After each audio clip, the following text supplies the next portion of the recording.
Good morning, children. Today we are going to read and understand the first story from the book Supplementary Reader, Footprints Without Feet. The title of the story is A Triumph of Surgery. Triumph, victory. Whose surgery? Who has undergone surgery? Let's see whether anybody has undergone surgery and what kind of a surgery it was. Was it a real surgery? Tricky, a small dog, is pampered and overfed by his rich mistress.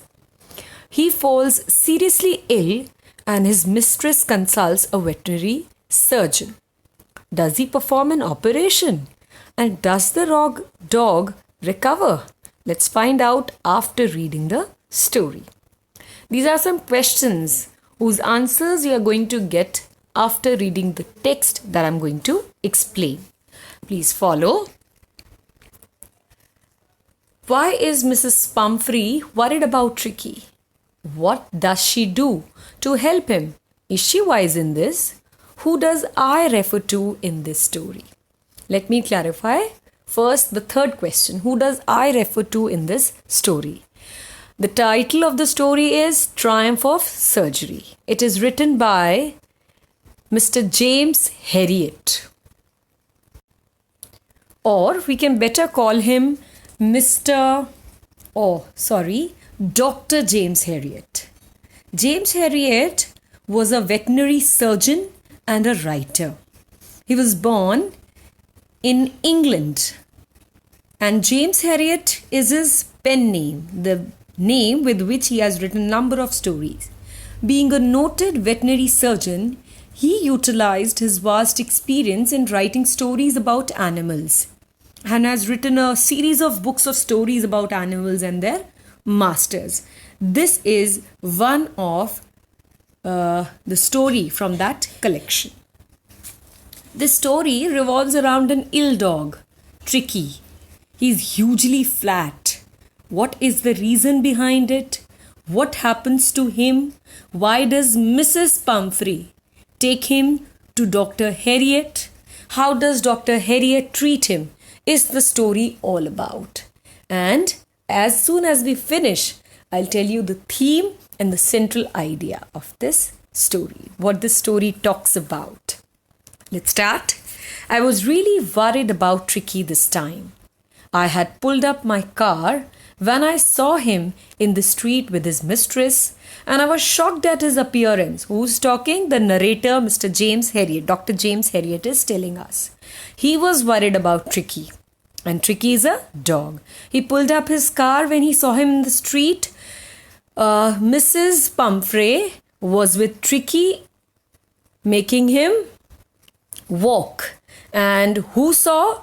Dr. Herriot saw Mrs. Pumphrey with Tricky. And why was he shocked? He was shocked at the appearance of this dog, Tricky. He had become hugely fat, like a blotted sausage.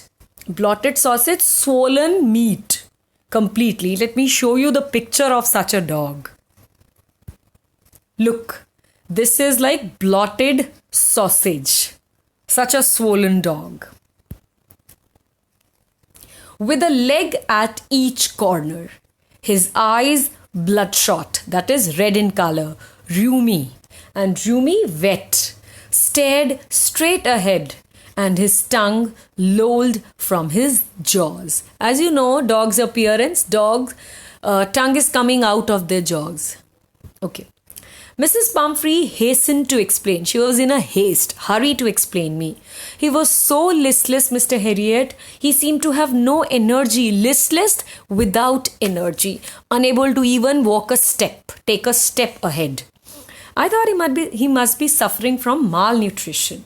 So Mrs. Pumphrey is not understanding the real cause of this dog being so fat and listless. She understands it in this way. He has no energy, so he's undernutrited. I should give him more nutrition. How? In the name of nutrition, I should give him more food. So I thought he must be suffering from malnutrition. So I've been giving him some little extras between the meals to build him up. That means meals are not enough for him, no? He is listless. So I thought he needs energy. So I'm giving some extra food in between the meals also. Some malt, barley, some cod liver oil, fish liver oil, and a bowl of Horlicks at night to make him sleep. Nothing much really. Is it nothing? 3 times meal in between something else, lot of oil, all that. What will make a dog fat are the same things that will make a human being's fat. Nothing much really. And did you cut down on the sweet things as I told you? Definitely fat people need to cut off their sweet dishes, sweet things. So doctor says, did you cut down on the sweet things as I told you? Did you stop giving him those sweet things? Oh, I did a bit. This has been answered by Mrs. Pumphrey. Oh, I did a bit. But he seemed to be so weak that I had to relent. I had to give him. He does love cream cakes and chocolates, so I can't bear to refuse him. I cannot refuse him. I cannot see him for food. Looking for food. I cannot tolerate to refuse him food. I looked down again at the little dog. That was the trouble. What was the trouble with the dog? Tricky's only fault was greed. He's very greedy for food. He had never been known to refuse food.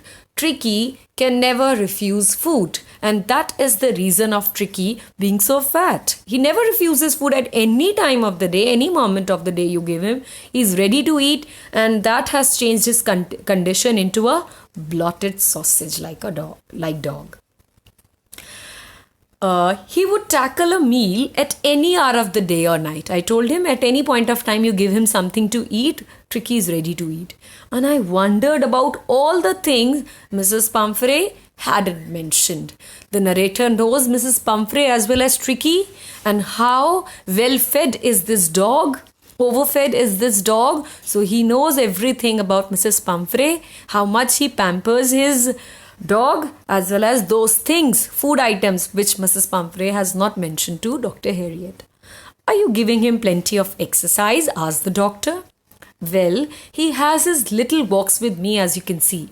But Hoggin, the gardener, has been down with lumbago, back pain. So there has been no ring throwing lately. He goes for walk with me, little walks, but nothing more than that. No more exercises. A dog who should run, who should do something, who should be physically active is not doing any kind of exercise except little walks.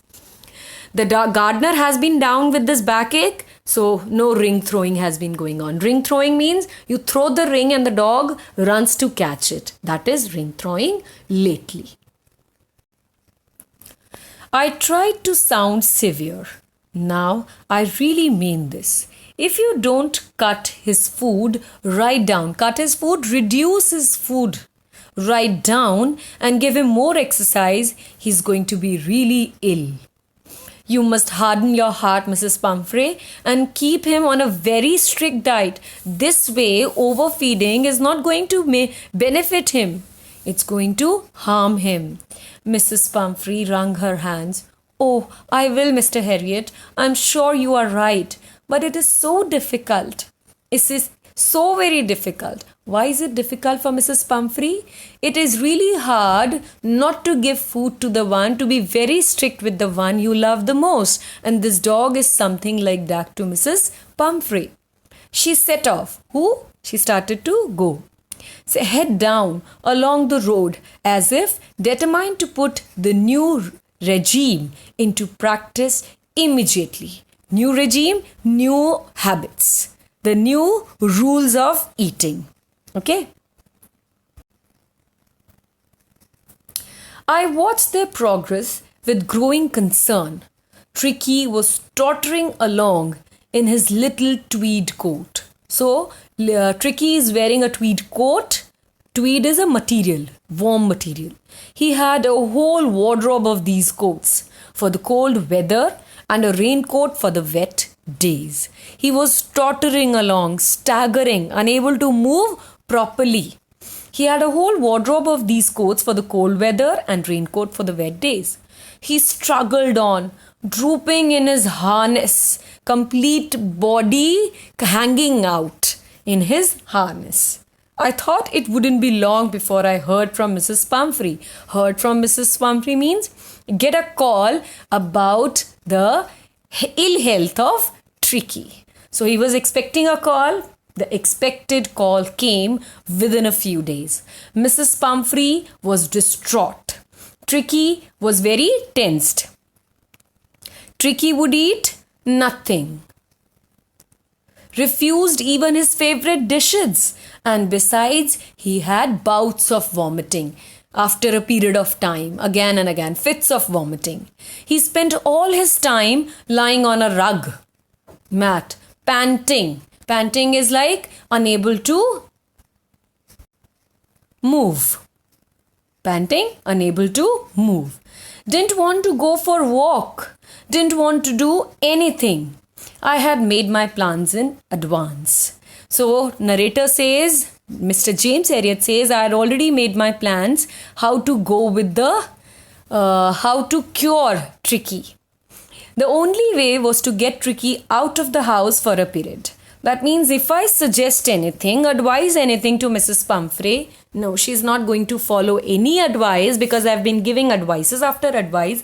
She hasn't listened to any. That's why this is the condition of Tricky. So the only way to get Tricky out of the house for a period of time. For some time, Tricky has to be out and follow a strict regime that I give him. So I suggested that he should be hospitalized. He be hospitalized. He has to be hospitalized for about a fortnight, 15 days, to be kept under observation. What are his habits? What is he eating? What is he following? Is he doing exercise? So he has to be kept under observation. This is what he suggested to Mrs. Pumphrey. The poor lady almost swooned. She fainted. He's the only one I love and he'll go away for 15 days, my God. That's why she swooned. She was sure he would pine and die if he did not see her every day. She was also sure that this dog would die if he did not see his mistress, Mrs. Pumphrey, every day. But the doctor says, I took a firm line. I was very firm in my decision that if you want to get your dog Tricky treated, you had to accept my decision.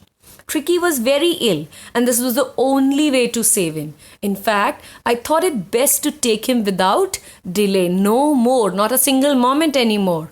And followed by Mrs. Pumphrey's wailings.